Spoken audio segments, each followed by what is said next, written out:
So మీకు ఒక నటిగా అంటే మామూలుగా అన్నీ ఇష్టపడే చేస్తూ ఉంటారు కదా, బట్ మనసుకి కొన్ని బాగా సాటిస్ఫాక్షన్ ఇస్తాయి కదా.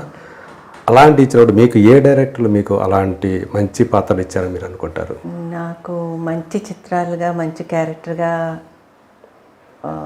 కుదిరినవి కె విశ్వనాథ్ గారు డైరెక్ట్ చేసిన చిత్రం అండి. స్వర్ణకమలం అనే చిత్రం, సితారా వంశీ గారు మీ ఫస్ట్ ఫిల్మే. అవునండి, అవును. సితారా. అనాదిగా ఆడది అనిల్ కుమార్ గారు డైరెక్ట్ చేశారండి. తర్వాత పవిత్ర, ఓకే, పెద్దరాయుడు. పెదరాయుడు కూడా చాలా మంచి చిత్రం అండి. మంచి కథా పాత్ర. పెదరాయుడికి భారీగా అందులో చేశారు, ఆ పాత్ర చేశారు. అలా చాలా సినిమాలు చేశానండి. ఓకే, అంటే మిమ్మల్ని అభిమానులు కలిసినప్పుడు కానీ ఎక్కువగా కొన్ని సినిమాలో పాత్రలు ప్రస్తావించి వాటి గురించి చెప్తూ ఉంటారు కదా, అవి ఈ సినిమాలైనా ఇంకా వేరే కూడా చెప్తా ఉంటారా? ఇప్పుడు మీరేమైతే ఎక్కువ స్వర్ణకమలం సితార గురించి మాట్లాడతారండి ఇప్పటికీ కూడా.